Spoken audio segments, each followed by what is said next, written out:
Corona के record मामलों के बीच 62 दिन चली चुनाव प्रक्रिया के बाद आखिरकार आज पश्चिम बंगाल, असम, तमिलनाडु, केरल और पुडुचेरी के चुनाव नतीजे आ रहे हैं। शुरुआती रुझान आने लगे हैं। शुरुआती रुझानों में बंगाल में तृणमूल भाजपा में कांटे का मुकाबला है। उधर केरल में सत्ताधारी लेफ्ट और असम में सत्ताधारी भाजपा आगे चल रही हैं। पुडुचेरी में भाजपा 5 और कांग्रेस 4 सीटों पर आगे चल रही है। केरल के रुझानों में लेफ्ट को बहुमत करीब है, जिसमें लेफ्ट 71 और कांग्रेस 60 सीटों पर आगे है।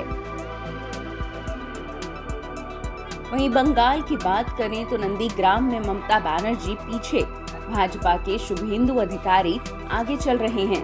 बंगाल के टॉलीगंज से भाजपा के बाबुल सुप्रियो आगे बढ़ रहे हैं, तो बंगाल के चुंचुड़ा से भाजपा के लॉकेट चैटर्जी आगे हैं।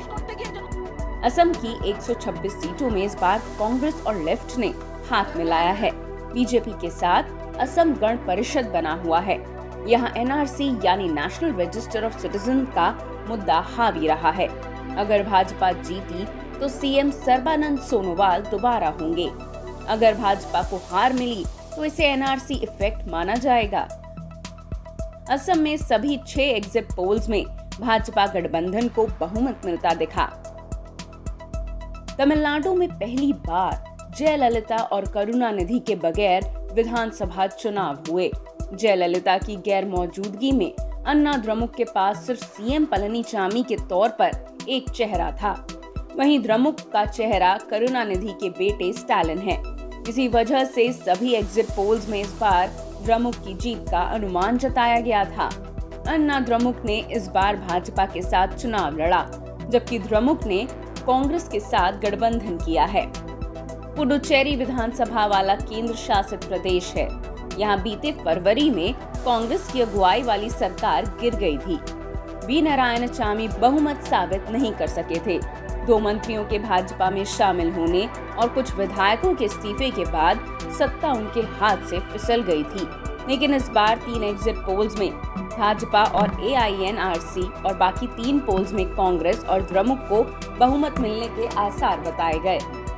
5 राज्यों में सबसे ज्यादा नजरें बंगाल पर ही टिकी हैं, क्योंकि इस बार ममता बनर्जी की तृणमूल कांग्रेस को लेफ्ट और कांग्रेस से नहीं बल्कि भाजपा से सीधी टक्कर मिली है।